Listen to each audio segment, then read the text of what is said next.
안녕하십니까. 오늘은 미국 증시와 이란전을 중심으로 방송을 진행하겠습니다. 레오폴드가 만든 펀드가 강제 청산되었습니다. 4배 레버리지입니다. 한국 ETF 주로 3배수 레버리지죠. 이것들이 강제 청산되고 나서 반도체가 반등하기 시작했습니다. 케네스 그리핀, 시타델을 만든 사람입니다. 이 양반이 빨래질을 했다. 1.4억 시아파 응집, 이라크 예멘으로 확전, 이란의 미국 퇴출 전략, 이런 제목으로 방송을 시작했습니다. 먼저 엔화와 달러에 대한 이야기를 좀 드리겠습니다. 미국 달러가 가파르게 하락했는데 미국 달러가 하락했다기보다는 일본 중앙은행이 달러를 팔았다 이렇게 보시면 됩니다. 엔화에 개입한 거죠. 자, 이제 달러를 팔고 엔화를 사들였는데 한국에서도 10원 이상 하락해서 지금 1,400, 230원대까지 떨어졌다. 엔화도 이제 크게 올랐습니다. 일본 중앙은행도 이제 엔화의 지나친 하락을 막아야 되겠다 이런 공감대가 형성된 것 같습니다. 어쨌든 인위적인 이제 개입이기 때문에 여기에 대해서 이제 우리가 함부로 평을 할 수 없습니다만, 최근에 이제 엔화의 하락이 가파른데 이 본질적으로 일본 중앙은행 일본 정부도 마찬가지입니다. 일본 정부의 결정이죠. 미국 달러 자산을 서포트하고 있다. 엔캐리 트레이드가 언와인드 되는 것을 이제 억지로 막고 있는 거죠. 엔화를 낮게 유지하면서 달러 자산에 대해서 이제 일본 사람들이 투자한 거, 그것을 그대로 유지를 하는 겁니다. 만약에 달러 자산에 투자된 것을 팔고 던지고 엔화를 사게 되면은 엔화가 이제 빠르게 오르게 되겠죠.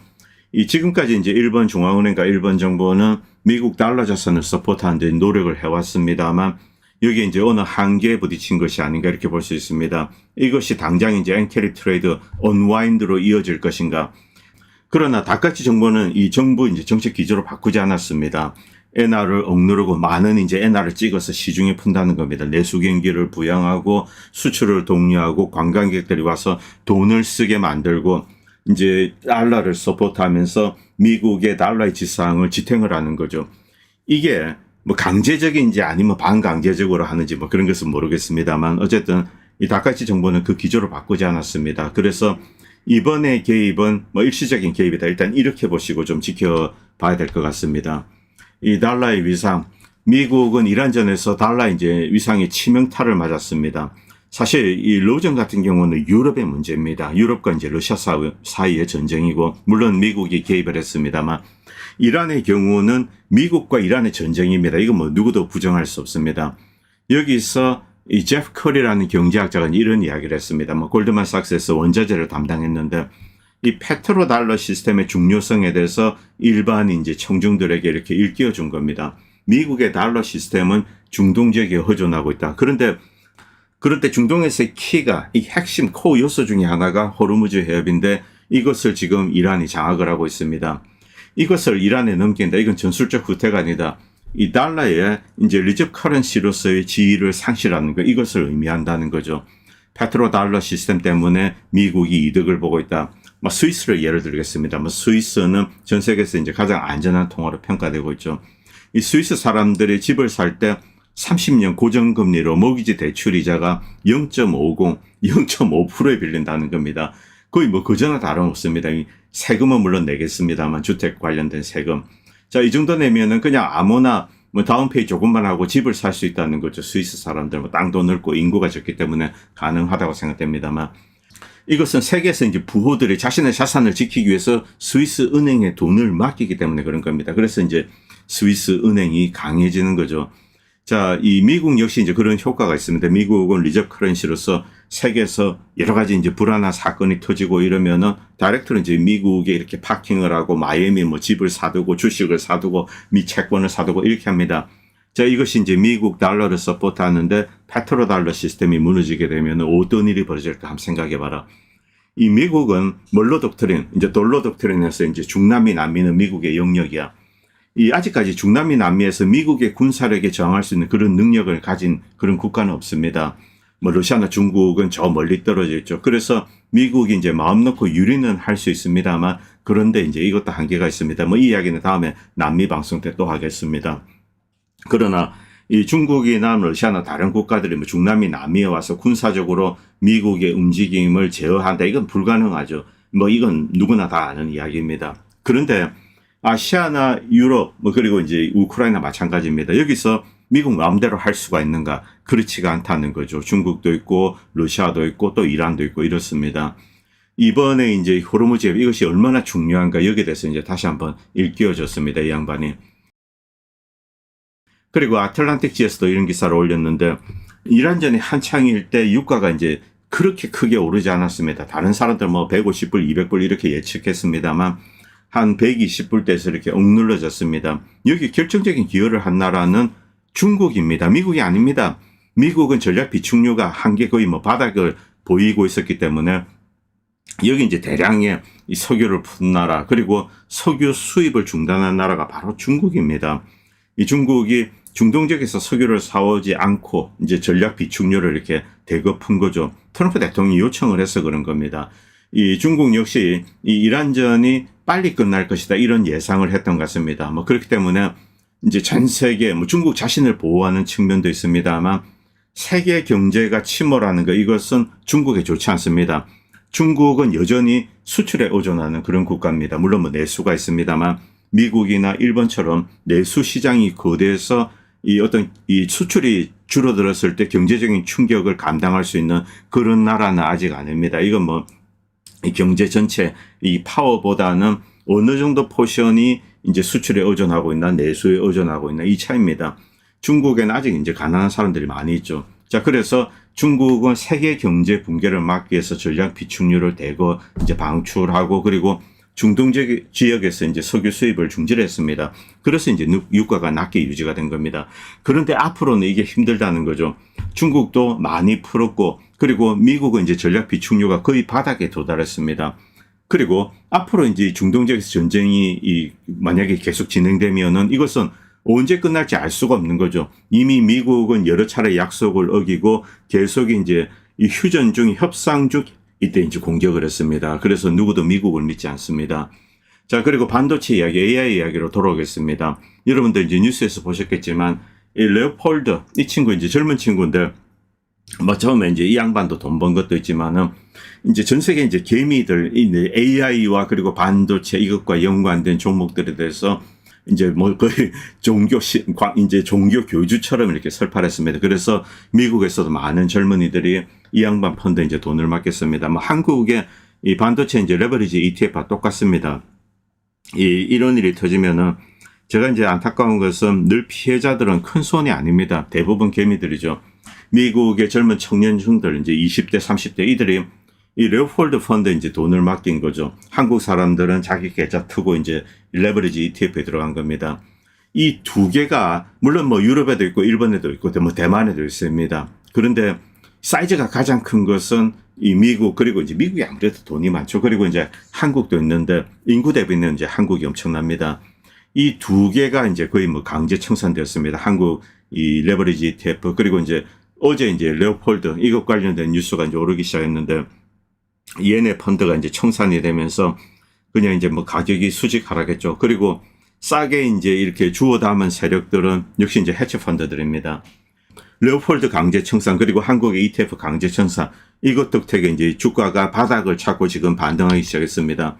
뭐 샌디스크 20% 오르고 마이크론 테크놀로지 18% 오르고 한국에서 이제 하이닉스 삼성전자도 반등할 것으로 생각됩니다.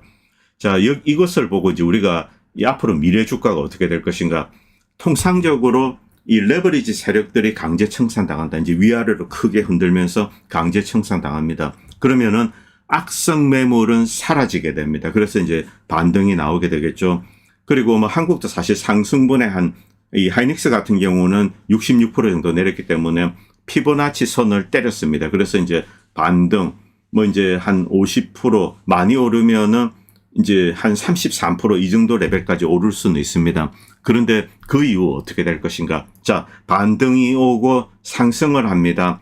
어느 정도 이제 상승이 주춤해질 때 여러분들은 뭐 이제 좀 정리를 하고 이거 들고 계신 분들은 손해가 이제 어느 정도 이 회복이 되셨습니다. 그러면 이제 좀 정리를 하고 제가 이제 뭐 이 숏게임을 하라 이런 이야기는 못 하겠습니다. 그런 거는 프로들이 하는 겁니다. 뭐 프로도 계실지 모르겠는데 뭐 그런 분들이 알아서 하시고 어느 정도 이제 디버시파이 할 필요가 있습니다. 어쨌든 악성 매물은 끝나고 뭐 피보나치 선 때리고 반등을 한다 이렇게 보시면 됩니다.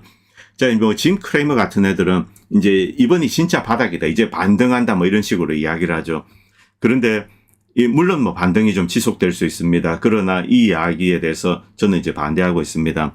자, 내리고 반등하고 다시 이제 재차 내리게 될 겁니다. 뭐 일정 시간이 걸릴 겁니다. 이게 뭐 불과 며칠에 불과할 수도 있고, 그리고 뭐 한 달 정도 갈 수도 있습니다. 그런데 더 이상 상승하지 못한다. 이때는 이제 조심해야 되죠. 털고 이제 정리하시는 게 맞다고 생각합니다. 이 레버리지 문제 관련돼서, 자, 지금 이 시타델, 결국 이 어디 강제 청산당했다. 이 뜻은 이 레버리지를 잡았다는 것은 파생 상품입니다. 이제 우리가 레버리지 하면은 뭐 3배수 사업, 제가 뒤에서 다시 설명드리겠는데, 뭐 선물이나 옵션 이런 것을 했다라고 봐야 되죠. 그리고 강제 청산을 당했다. 그러면은 반대 포지션에서 이 들고 있는 사람이 있습니다. 이 사람들이 그 악성 물량을 헐값에 주워 담는다. 이렇게 보시면 됩니다. 이게 뭐 세상의 이치죠. 이 주가지수, 선물, 옵션 다 마찬가지입니다. 그렇기 때문에 여기 이제 반대 포지션, 결국은 헤지 펀드들이 등장하는데, 뭐 가장 큰 건 역시 시타델입니다. 이 시타델은 이제 켄네시 그리픈, 이제 과거에 2016년도에는 트럼프 대통령이 가장 많은 돈, 선거 자금, 대선 자금을 이제 지원했던 사람입니다. 그러나 얼마 전에 이제 이렇게 좀 사이가 틀어져서 2024년 대선은 이제 자금을 지불하지 않았습니다. 이 좀 반대편 진영에 있었는데, 이 켄네시 그리픈의 이제 시타델, 미국의 이제 최대 헤지 펀드들 중에 이제 하나입니다. 뭐 시카고 가면 시타델 건물이 있는데 참 멋지죠. 자, 이 친구 이제 뭐 시카고에 살다가 치안이 안 좋아서 자기 자식들을 위해서 뭐 최근에 뭐 플로리다로 이사했다 뭐 이런 이야기 들려오는데, 결국 이 켄네시 그리픈이 이겼습니다. 이 레버리지 게임은 결국 이 파생 상품이고 데리버티브입니다. 그리고 반대편에서 반대 포지션을 들고 있는 사람이 있죠. 누가 이기는가, 이 제로섬 게임이죠. 결국 여기서 이 레오폴드가 패했습니다. 레오폴드. 문제는 이 레오폴드가 뭐 원래 얘가 돈이 많아가지고 지가 부자인데 켄네시 그리픈에 빼앗겼다. 뭐 그런 뭐 that's okay입니다. 그런데 이 레오폴드 믿고 추종한 그 펀드에 들어간 그 대부분이 20대, 30대 미국의 젊은이들입니다. 여기서 이제 좀 안타까움이 있죠. 미국의 20대, 30대 AI나 이런 이제 IT 관련된 걸 가장 많이 쓰는 그런 젊은이고, 내가 직접 쓰고 활용을 합니다. 그래서 이제 레오폴드에 맡겼는데, 결국 이 원래 있던 월가의 기득권 세력, 이 켄네시 그리픈, 그리고 이들 뭐 여기에는 뭐 노인들이 있을 겁니다. 늙은 사람들, 뭐 한 60, 50대도 뭐 늙은 사람을 칩시다. 자, 이런 애들이 결국 젊은이들 코 묻은 돈을 다 빼앗아간 겁니다. 그런데 똑같은 일이 한국에도 있었죠. 오징어 게임입니다. 오징어 게임. 자, 이 한국에서 개인들이 이렇게 많은 주식을 샀습니다. 그런데 외국인들은, 이제 개인들은 뭐 거의 한 60빌리언, 600억 불 정도, 뭐 한국 돈으로 한 80조, 90조 됩니다. 이 정도 사고 외국인들은 거의 100조 이상을 팔아치웠습니다. 자, 결국 이렇게 되고, 그리고 이제 이 개인들은 뭐 그냥 쭉 빨린 거죠. 레버리지로. 자, 그래서 이 사건도 지금 계속 나오고 있는데, 결국 그런데 이 강제 청산이 뭐 비슷한 시점으로 진행이 되는데 한국이 조금 빠르고, 그리고 이 레오폴드, 한국 같은 경우 개인 투자자들이 이렇게 중간중간에 손절을 당하고 또 자기가 알아서 로스컷을 할 수가 있었는데, 레오폴드 같은 경우 이제 펀드입니다. 자, 이 경우는 뭐 이 한꺼번에 그냥 한 방에 다 털려나간 거죠. 이 켄네시 그리픈에 다 빼앗겼습니다.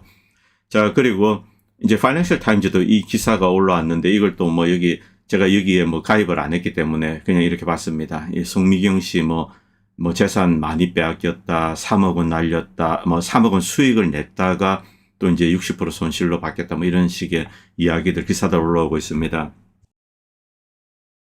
이거는 제가 이제 뭐 그저께 썼다가 그냥 이제 이렇게 블락했습니다. 왜냐하면은 뭐 주식이 내려가지고 지금 뭐 속이 안 좋으신 분들도 많이 계시는데 뭐 이런 이야기 해봐야 뭐 하겠냐 싶어서 제가 블락을 했는데, 제가 뭐 지난 방송에서 했던 이야기 그걸 좀 정리를 했습니다.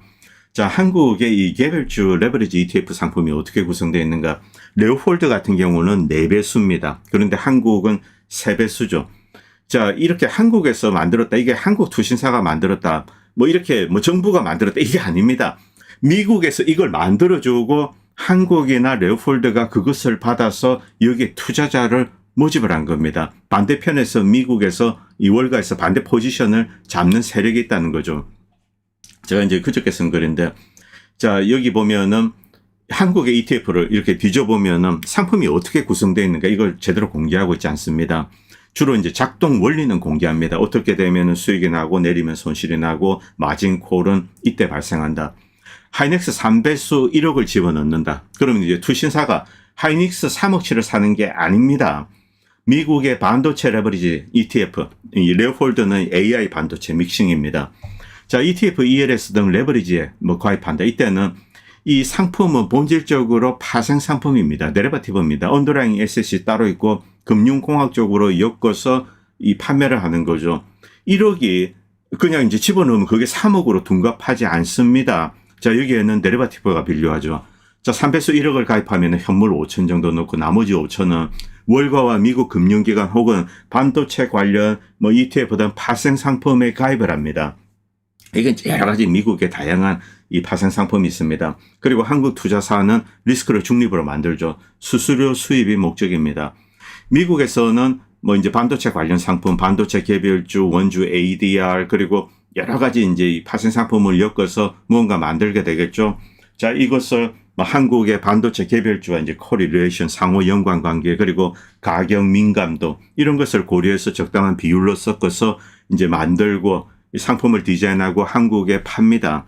그런데 미국 부동산 사태 때 이제 미국의 MBS 그리고 CDS 파생 상품 엮어놓은 거 여기에 한국인들 당한 것처럼, 그리고 2015년 한국인 돈 2조 빨아먹은 홍콩 ELS 이것과 마찬가지로 이 반도체 레버리지 ETF도 일종의 이제 파생 상품으로 반대편 포지션, 즉 글로벌 외국 투자회사 헤지펀드가 이 레버리지 된 부분에서 제로섬 게임을 벌리게 됩니다. 자, 이런 싸움에서 개미들이 이긴 적이 있는가? 없죠. 자, 이번에 레오폴드 결국 케네시 그리픈이 대승을 했습니다. 그런데 케네시 그리픈이 레오폴드를 상대로만 했을까요? 아닙니다. 한국의 레버리지 ETF를 상대로 반대 포지션을 쥐고 있었다는 거죠. 결국 한국 개미들 돈이 쭉 하고 이제 이 케네시 그리픈 손에 빨려 나간 겁니다. 자, 레버리지 ETF도 문제지만 원금 투자라고 가정해도 이제 한국장이 많이 올릴 때 비상식적으로 오르면은 펌프앤덤프 리스크가 있죠. 자, 그렇기 때문에 주식시장, 특히 과열된 데서는 정부나 정부 관계자가 함부로 이렇게 이야기를 해서는 안 됩니다. 한국 정부가 이 함부로 이야기를 해서 장이 어떻고 계속 갈 거고 이런 이야기 해서는 안 되는데 이 어리석게도 이제 그런 이야기를 했기 때문에 피해자가 늘어났을 겁니다. 자, 결과적으로 이 한국의 레버리지 ETF, 여기 이제 배재규 대표 안 올 수 없죠. 이번에 연봉 65억 받았다고 합니다. 자, 이렇게 한국인들 쭉 빨려 나가면 한국의 투신사 수수료 수입 올리고 다른 형태 수익도 있고, 그리고 가장 큰 수익은 역시 미국 월가에서 얻는 겁니다. 자, 이 한국의 일반 개미들, 이 원리에 대해서 아는 사람은 별로 없었다고 생각됩니다. 이 미국의 이 20대, 30대 젊은이들, 이런 원리에 대해서 어느 정도 압니다. 미국 애들이 이 금융 상품 관련된 지식을 좀 가지고 있죠. 자, 그런데 이렇게 이제 좀 맹신을 한 겁니다. 이 레오폴드 아센트, 이 펀드 이름이 Situational Awareness입니다. 상황 파악. 좀 이제 이게 상황 파악을 못하고 이 미국의 이 젊은이들이 그냥 쭉 빨린 거죠. 제가 이런 사건들, 이게 하루 이틀 일도 아니고 미국의 부동산 버블 때도 결과적으로는 미국의 700만 가구가 이제 돈이 별로 없는 사람들이 주택을 사고 이 다운페이를 5만 불, 10만 불 했다. 그거 쭉 빨아당긴 겁니다. 미국 정부 그리고 이 거대 세력들이 이 어떤 파생 상품이다 이런 게 파악이 되면은 개인들은 가급적 피하시기 바랍니다. 투프로들이 하는 거 그건 본인들이 알아서 하시고요. 자, 어쨌든 이번 사태가 일단락, 이제 1막은 이렇게 끝났습니다. 이제 바닥을 찾고 반등을 하는데 제 개인적인 생각, 저도 틀릴 수 있습니다만 어느 정도 반등이 진행되면 정리를 하시고 반도체나 이런 거 정리하시고 좀 디버시파이하고 장 자체가 전체적으로 갑자기 무너진다 그런 것보다는 이 반도체나 AI 관련된 게 이 버블이 심하다는 겁니다. 그리고 이제 보면 주변을 둘러보면은 이제 제대로 된 종목들인데 오르지 않은 것들 이런 데 좀 디버시파이해서 좀 이제 복구를 하고 이런 게 맞지 않냐, 저는 그렇게 생각하고 있습니다. 이 미국은 빈부격차가 천문학적이죠. 여기에 이제 이번 사태가 또 더해졌을 겁니다. 20, 30대들, 자, 융자받고 배팅하고 이런 애들 있는데 쭉 털려나간 거죠. 미국에서. 레오폴드 상황 파악 펀드, Situational Awareness 펀드입니다. 자, 여기서 이제 이 케빈 오렐리 이런 이야기를 한 적이 TV 나와서, 야, 젊은 애들, 20대 애들이 이제 점심 먹는데 $28 쓰고 $5짜리 커피 마시고 얘네들 웃긴다. 자, 이제 돈도 없는 애들이 왜 저렇게 쓰고 있냐. 그러면서 이제 돈을 낭비하면서 뭐 빈부격차 타이를 하냐. 그런데 이 자식은 $180만 짜리 롤렉스 자랑하고 눈물을 흘렸다. 이거 샀을 때. 뭐 이런 이야기 합니다.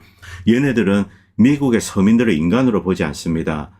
이 미국의 월가의 뭐 미국의 지배 세력입니다. 미국 서민들 그리고 미국의 젊은이들 뭐 중동에 보내가지고 갈아놓고 이런 거 신경 쓰지 않습니다. 부품으로 보는 거죠. 그런데 이 자들이 저 멀리 태평양 건너 대한민국에 있는 개미들의 사정에 대해서 생각하실 거라고 생각됩니까? 허점을 보이면 파고들어서 빨아먹는다는 겁니다. 자, 제발 이렇게 명민하게 대처를 하시기 바랍니다. 자, 그리고 이란전 관련돼서 이제 지금 사망한 이제 린지 그레엄은 여기과 관련된 영상이 지금 제가 이 저작권 때문에 월스트리트 저널 저작권을 가지고 있습니다. 린지 그레엄 과거 영상인데 이란전에 대해서 이야기를 하고 자, 그런데 이 양반 죽음에 대해서 슬퍼하는 미국이 제 개인적인 생각에는 뭐 거의 한 10손가락도 되지 않을 것으로 생각합니다. 심지어 그와 가장 가까웠던 사람들, 이들조차 이제 린지 그레엄 죽음에 대해서 슬퍼하지 않을 겁니다. 뭐 겉으로야 뭐 저거 할지 모르겠습니다만. 여기서 중요한 거 몇 가지만 말씀드리겠습니다. 이 이란에 대해서 미국의 전략이 무엇이었을까? 3, 4주 내에 이란을 함락한다. 아랍 국가들은 이제 전쟁에 개입할 것이다. 이렇게 생각하죠. 결국 아이시스나 쿠르드를 이용해서 먼저 이렇게 지상군을 보내고 사우디나 나중에 이제 다른 나라 군대들을 이용하는 겁니다. 이게 미국의 착각이었죠. 전략적인 환상이었습니다. 실패했습니다. 모든 게 이제 다 무너졌습니다. 자, 그리고 이 미국에서 이제 이란을 때려야 되는데 중요한 타겟 대상이 없다. 다 파괴되어서 아닙니다. 원래 중요한 것은 다 지하에 있었습니다. 사실 이번 공격보다 작년에 있었던 이스라엘의 폭격, 이게 피해가 더 컸다. 그 이야기 제가 드린 적이 있습니다. 왜냐하면 그때는 이란은 이런 형태의 공격에 대해서 대비를 하지 못했습니다. 대규모의 어떤 폭격을 만다 이런 걸 이제 과거에 경험한 적이 없죠. 그래서 지상에 있었던 시설도 일부 있었습니다만 그 이후 1년 동안 지하에 다 집어넣었습니다. 그래서 실제 미군이 이번에 전쟁을 시작했을 때 2월 28일입니다. 그때는 제대로 된 군사적인 목표가 없었던 거죠. 그래서 때렸는데 아무런 효과가 없는 겁니다.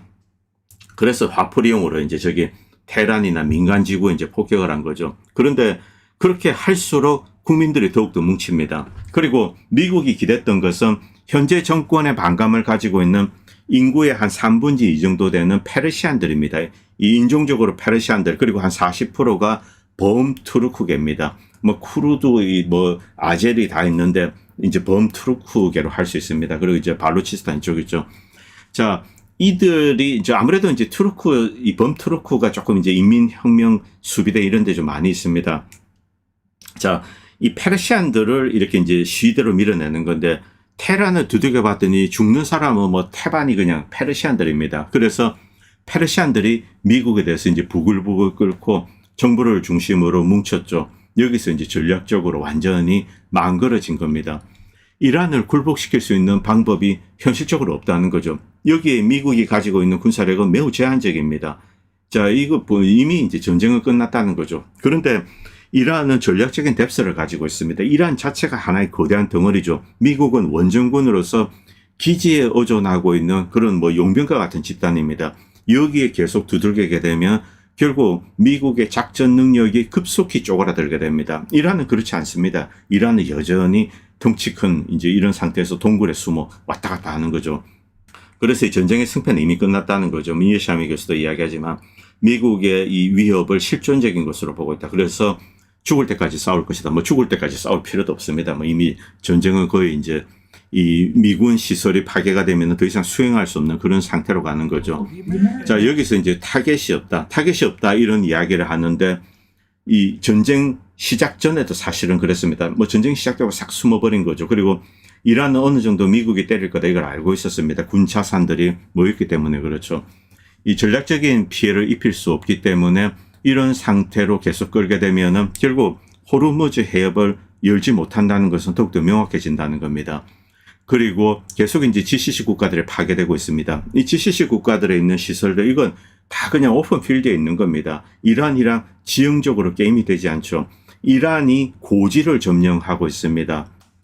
GCC 국가들은 그냥 뭐 사막 이렇게 평지에 불과합니다. 그래서 애초 이런 형태의 이제 전쟁을 하기가 힘들다는 거죠.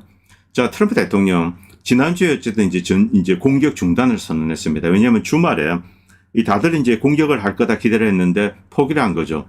뭐 여러 가지 이제 뭐 B-1B, B-50이 떴는데 이것도 사실 굉장히 위험합니다. 뭐 B-50 이런 거는 이제 물론 여기서 이제 제즈머라든가 한 700km 쏠 수 있는 이런 미사일을 이용해서 공격을 할 수 있습니다. 재고는 이제 한 번 이제 강력한 공격 한 2, 3주짜리 이건 남아 있습니다만 이렇게 해도 이란이 굴복한다는 보장이 없는 거죠. 그리고 그 다음에 이 미군 기지나 이런 게 그대로 노출이 됩니다. 이란 기지 방어 툴도 없습니다.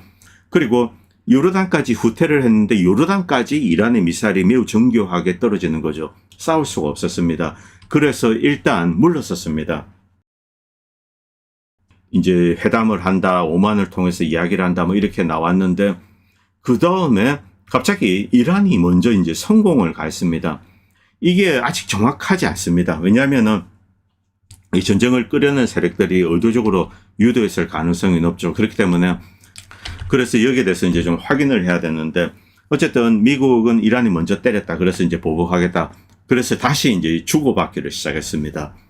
그런데 이제 이 와중에 센트콤은 이 자력으로 군사력으로 호르무즈를 여는 것은 불가능하다. 아예 시도 자체를 하고 있지 않습니다. 대신 선박의 뭐 경로 이런 것을 통보를 해줬는데 선박들 미국이 이렇게 이야기를 하면 이쪽으로 오만 쪽으로 오라 그러면 무시해버리는 거죠. 그냥 통신 끊겠습니다 하고 끊어버립니다. 이래 가다가 이제 몇 척도 돌게 맞았습니다. 그리고 홍해 쪽까지 지금 이렇게 되고 있죠. 미국은 호르무즈를 이 해군역으로 뚫을 수 없습니다. 여전히 멀리 떨어져 있습니다. 결과적으로 해군역 그리고 공군역 이것으로 이란을 무력화하려고 했는데 마지막 남은 시도 한 방은 남아있는데 시도는 하지 않은 그런 상황이죠. 그냥 이렇게 지난 한 2, 3일 동안 주고받기만 하고 있습니다. 이런 상황에서 이라크가 이제 등장했습니다. 미국이 이라크에 이제 공격을 가했는데 여기에 전설적인 지휘관이 있었는데 이 사람은 이제 죽진 않았습니다. 이 미국이나 이스라엘이 이 사람을 노렸던 것으로 그렇게 추정이 되고 있는데 이 양반 이 한국의 태권도 하시는 사람들 아는 사람이라고 합니다. 왜냐하면 이라크에 이제 자 이렇게 시아파 민병대죠. 그래서 시아파입니다. 예전에 사담 후세인 밑에서 억압받다가 미국이 침공하고 사담 후세인을 쫓아낼 때 이 양반이 주역이죠. 그리고 그 이후에 아이시스와 싸울 때 전설적인 지휘관이었습니다. 아부 아즈라엘. 자, 이 양반 태권도 유단자입니다. 한국인 사범에게 직접 이제 이 교육을 받았다고 합니다. 젊을 때부터. 자, 그리고 이 양반을 노리고 이제 미사를 쏘았는데 실패했습니다. 자, 이 양반이 모자 한번 보시기 바랍니다. 여기 보면 이제 트럼프 대통령 마가 지지자들이 쓰는 해골 마크 있죠.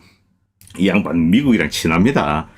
이 아이시스 이제 처음에 사담 후세인 쫓아낼 때도 이 양반이 시아파 민병대를 끌고 이제 사담 후세인 잔당들을 몰아내고 당연히 미국과 함께 공동작전을 했죠.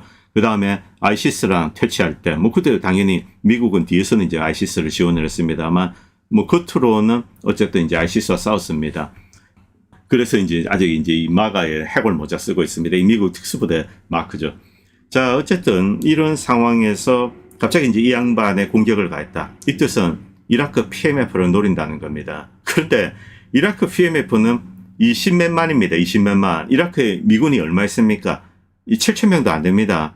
7,000명이 뭐냐? 한 5,000명 정도. 게임이 되지 않는 거죠. 섬처럼 고립이 되어서 이제 미군 기지를 지키고 있는데 갑자기 이 양반을 공격을 했다. 이쪽에서 반격을 하면은 금세 무너집니다. 포로가 될 수 있습니다. 미군 병사들이. 결과적으로 이제 이 지상전을 하기 위해서 뭔가 하는 것이 아닌가. 그런데 뭐 미국 지상전 병력이 있습니까? 없죠. 이란이 어떤 이제 선제적인 공세를 가할 가능성이 높다. 이것은 쿠웨이트 관련된 겁니다. 지난 방송에도 말씀드렸지만 이라크 PMF 그리고 이란 지상군이 쿠웨이트에 있는 이제 핵심적인 미군 기지가 있습니다. 이 이란 입장에서 이곳을 점령해야 될 필요성이 전략적으로 있습니다. 왜냐하면 여기서 하이마스가 나와서 핑핑핑 쏘는 거죠. 이것이 사실은 이제 이란 입장에서는 가장 골칫거리입니다. 하늘에서 날아오는 게 파괴력 얼마 안 됩니다. 요격도 가능한데 하이마스 미사일은 뭐 탄도 미사일입니다. 그리고 이제 사정거리가 짧기 때문에 이런 것은 이제 요격하기가 힘들죠. 이것을 어떤 무력화하기 위해서 결국 쿠웨이트를 침공할 가능성이 높은 겁니다. 그리고 여기에 뭐 미국이나 뭐 사우디 전혀 대비가 되어 있지 않습니다. 애초 막아낼 수 있는 지상 병력이 없습니다. 그래서 이 PMF 때렸다. 자, 그리고 예멘이 이제 가담을 했습니다. 결국 정리를 하면은 이란, 이라크, 예멘, 이 시아파 핵심 세력들, 물론 여기 이제 레바논도 있습니다. 여기 이제 헤즈볼라 주력 세력이죠.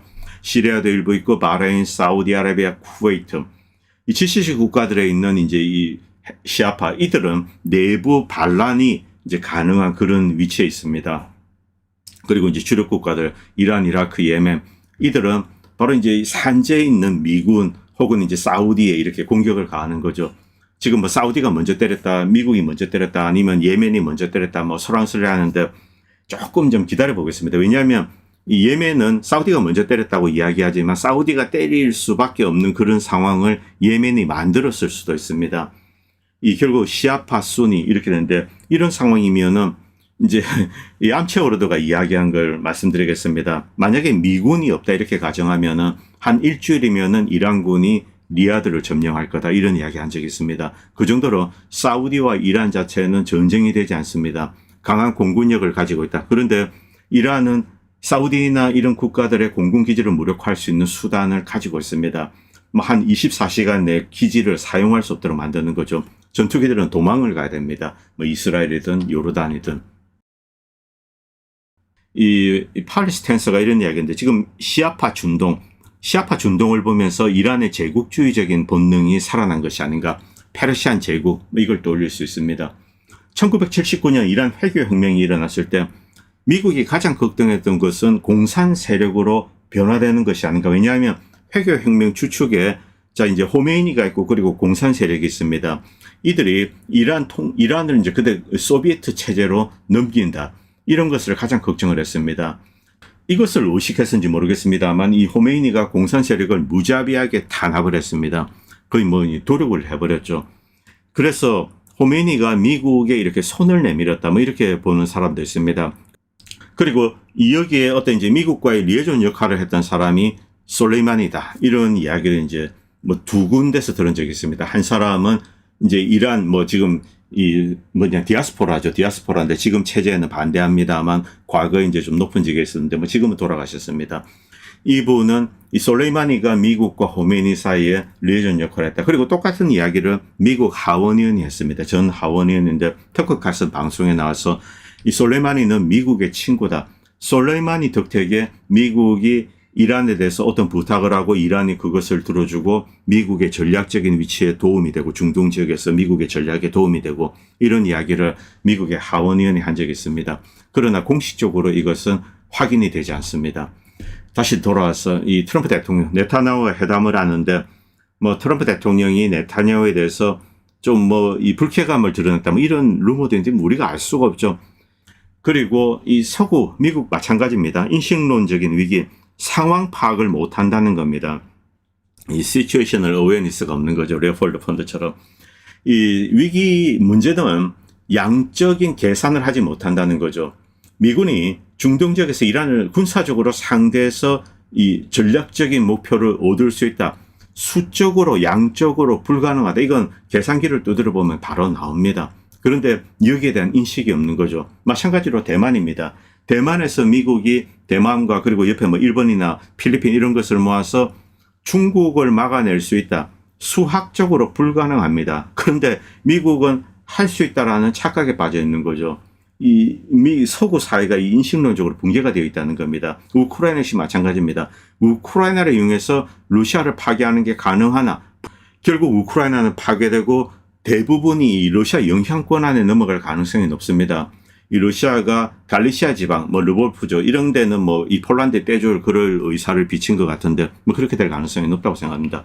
그렇게 되면 서구가 전략적으로 패하는 겁니다. 그런데 이 계산을 하지 못한다는 거죠. 그리고 카타르 이야기하겠습니다. 이 카타르가 미국 소속으로 되어 있는 이제 LNG 이걸 뭐 인수를 했다고 합니다. 그리고 여기 카타르 선적으로 해서 이렇게 이제 실어내는 거죠. 그리고 이란이 지정한 것으로 실어내고 있는데 지금 일본이나 한국 이런 데서 워낙 급하기 때문에 LNG가 필요합니다. 당장 우리는 모릅니다만 매우 유럽도 그렇고 몇 개 나라가 매우 심각한 상황이라고 합니다.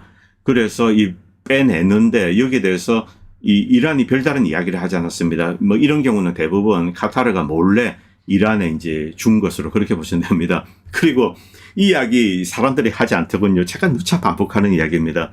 카타르가 수출하는 LNG, 여기 상당 부분은 이란 거 택할이 된 겁니다. 유전을 공유하고 있습니다. 이란의 가스가 카타르 선적으로 해서 나간다 이렇게 보시면 됩니다. 이거죠. 그러니까 이제 이란이 내버려 두는 겁니다. 자, 그리고 지금 이제 이게 이라크가 쏘았냐, 이란이 쏘았냐 모르겠습니다만 사우디아라비아에 있는 미국 대사관에 로켓포가 날랐습니다. 이제 방어가 불가능하죠. 이것도 아마 대피될 것 같습니다.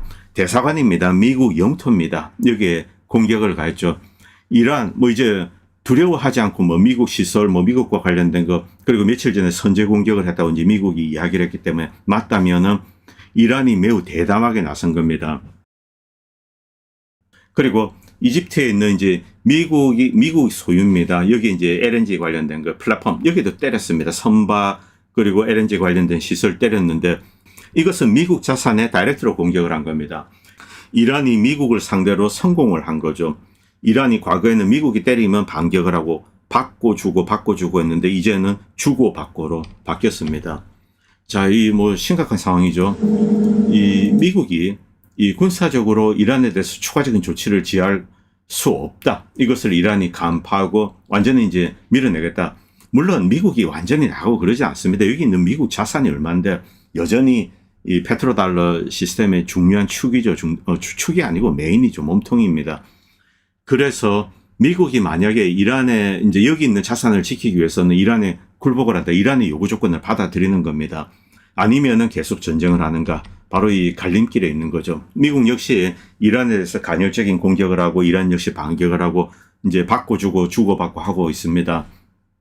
자, 그런데 미국의 이런 공격이 군사적으로 큰 의미가 없다는 거죠. 군사적인 중요한 시설들은 지하 요새화되고 동굴화된데 이런 데 다 들어가 있고 특히 이스라엘 전쟁 이때 이런 것을 체험을 하고 많이 더욱더 이제 강화를 했습니다. 요새 같은 거. 그리고 마란디교수도 이제 이런 이야기를 했습니다. 이란인들은 전쟁을 끝내기를 바라는데 미국의 공격을 기다리고 이렇게 전쟁을 이제 끄고 그 다음에 미국을 이제 지치게 만든다. 이게 아니라는 거죠. 이란이 먼저 때린다. 그리고 이 이란을 때리는 것이 무의미하다. 그리고 결국 미국의 파괴적인 결과를 이야기한다. 이것을 깨닫도록 이란이 먼저 때린다는 겁니다. 이란에 대해서 다시는 공격할 수 없도록 이제 그런 인식을 심어주겠다. 그래서 이란이 이제 성공을 가한다. 이것이 결국 이제 중동 지역에서 미국의 군사력을 밀어낸다. 이란이 호르무즈 해협을 열지 않은 이제 결정적인 이유 또 한 가지가 있습니다. 바로 미국이 스위프트 해상 운송을 해서 다시 이제 기지 군사 시설을 보강하는 겁니다. 이걸 막는 겁니다. 결국 미국의 이 군사력 사용 이것은 미국의 이제 피해를 입히고 미군 사상자가 나온다는 겁니다. 그리고 시간만 끌 뿐 해결책이 눈에 보이지 않는다. 상황은 전혀 바뀌지 않는다. 그리고 양적으로 미국은 원정군으로서 이란이 훨씬 더 이제 큰 화력을 가지고 있다는 거죠. 전쟁 지속은 불가능하다는 겁니다. 그리고 비용. 이란이 1의 비용을 쓰면은 미국은 10, 20, 30 이 정도 비용을 쓸 수가 있습니다. 끝으로 알렌 에어 교수의 이제 이야기를 좀 말씀드리겠습니다. 이 양반이 좋은 글을 썼는데 미국이 이 불법적인 전쟁을 시작했는데 이제 전략적으로 허둥대고 있다. 미국의 주요 목표는 일단 현재는 호르무즈 해협을 개방하는 겁니다. 이란 정권 붕괴 이런 거는 꿈도 꿀 수 없죠. 자, 글로벌 경제적인 압력을 완화해야 됩니다. 유가 때문에 이제 압력이 높죠. 미국은 군사력으로 호르무즈 해협을 열 수 없습니다. 자, 이란은 호르무즈 해협을 국가 안보의 필수 요소로 보고 있다. 이것이 이란을 지켜주는 존재로 보고 있다는 거죠. 그래서 이란의 레드라인 이것을 바꿀 수가 없다. 그리고 이란은 미국 행정부가 어떤 약속도 이행할 것이라고 생각하지 않는다. 신뢰하지 않는다. 그렇기 때문에 강하게 군사력으로 계속 조임 상태를 유지를 할 거라는 거죠. 미국이 만약에 이제 군사력을 계속 증가시킨다. 이러면 이제 이란의 보복, 에스컬레이션 이렇게 되고 이제 물자를 쌓으면 거기에 또 때려버리고 파괴되고 이게 반복된다는 거죠. 요르단, 쿠웨이트 이런 데서 이제 우리가 다 목격했습니다. 그리고 미국은 지금 현재 진지하게 외교 협상 이제 이걸 할 수 있는가 핵 문제 관련돼서 어렵다는 거죠. 미국의 이란 경제 제재 압박 완화 이것은 이란은 아마 꿈도 꾸지 않을 거다. 미국도 하지 않을 겁니다. 결국 전쟁 배상을 해도 GCC 국가들이 하는 거죠. 자, 이런 상황에서 미국이 할 수 있는 게 상당히 제한됩니다. 자, 이제 계속 아라비아에서 멀리서 이렇게 해군 봉쇄를 한다. 그런데 여기에 개구멍이 있습니다. 그래서 온전히 할 수도 없고 위쪽에서 파키스탄, 인니 이쪽 해 연안을 따라서 가는데 이거 어떻게 할 수가 없죠. 결국 미국은 이제 합의를 하는 것밖에 없습니다. 합의를 한다는 뜻은 이란의 요구 조건에 미국이 굴복을 하는 겁니다. 아니면은 이제 해상 봉쇄를 유지하는 것, 간헐적으로 공격하는 것, 이것은 도움이 되지 않는다는 겁니다. 완전한 어떤 한계 상황이 여기 있죠. 트럼프 대통령의 선택의 여지가 없습니다. 이란 요구 조건 받아들이고 굴복하는가, 아니면은 그냥 멀리 떨어져서 이렇게 이제 먼 거리에서 봉쇄하는 거, 이것만 유지하는가. 이렇게 되면은 문제는 하나도 풀리지 않습니다. 결국 결론적으로 이란 요구 조건에 굴복하는 것, 이것이 그나마 남아있는 이제 미국의 패권, 그리고 이쪽에 있는 영향력을 유지할 수 있는 방법이다. 이렇게 이제 이 알렌 에어 교수는 이야기하고 있습니다. 그런데 미국이 뭐 국제법을 어겼다, 뭐 해양법을 어겼다 했으면 이란을 비난하는 게 가능한가, 웃기는 이야기라는 거죠. 자, 스티븐 밀러 트럼프 대통령 최측근이죠. 이런 이야기 한 적이 있습니다. 자, 힘에 의해 지배되며 이제 힘에 의해 지배되는 세계에 우리가 살고 있다. 이것은 이제 인류 시작부터 이제 존재의 세계 법칙이다. 이렇게 이야기했습니다. 힘으로써 끝내겠다. 트럼프 대통령이 이야기한 거죠. 물론 별로 덕트린, 중남미, 남미 어느 정도 가능합니다. 완벽하게는 가능하지 않습니다만. 그런데 아시아종 그리고 러우전, 우크라이나 이런 데 가능한가? 불가능하죠. 애초 이란 그리고 이제 중국, 러시아 이 네트워크가 있습니다. 그리고 우크라이나 그 뒤에는 이제 러시아가 있죠. 자, 이것은 동시에 대만에도 있습니다. 미국의 힘의 총량이 이 량에 압도당한다는 겁니다. 이건 단순히 수학적인 겁니다. 그렇기 때문에 힘에 의해서 대만에서도 미국은 실패하게 되고 힘의 차이에 의해서 이란에서 미국이 실패하게 되고 우크라이나에서 실패하게 된다. 이게 수학적인 현실입니다. 이런 현실도 모르고 이 미국의 군사력, 국력에 대해서 환상을 가지고 있는 한국인들이 많죠. 이제는 한 분씩 깨어나시기 바랍니다. 이건 반미해라는 뜻은 아닙니다. 분명히 미국은 세계 최강국으로서 여전히 한 축을 형성하고 있을 겁니다. 한국인들이 해야 될 거, 한국의 모든 시스템은 미국과 이렇게 이제 그 거미줄처럼 연결이 되어 있습니다.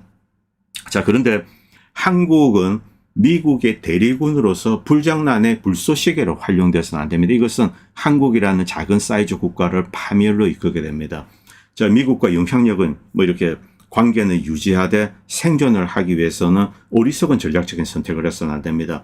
이재명 정부가 뭐 배를 보낸다는데 이란에 그 배 한 방 맞고 격침될 가능성 상당히 높습니다. 이란은 미국 선박에는 조심스럽습니다만 한국 선박에 대해서는 무자비할 겁니다. 그리고 내일은 이제 러시아 관련된 이야기를 좀 말씀드리겠습니다. 자, 지금 미국 전략 비축률도 거의 바닥을 드러내고 있습니다. 오늘 방송은 여기까지 하겠습니다. 그리고 제가 아무래도 뭐 주류에 대해서 여기저기 좀 비판을 많이 하기 때문에 노출이 제한되는데 이 방송을 보시고 도움이 된다고 생각하시는 분들은 멤버십이나 여러 형태로 후원을 해주시면 보다 좋은 방송을 만드는 데 큰 도움이 될 것 같습니다. 감사합니다. 본 채널은 시청자님들의 후원으로 유지됩니다. 여러분의 도움은 작은 미디어에 큰 도움이 됩니다. 감사합니다.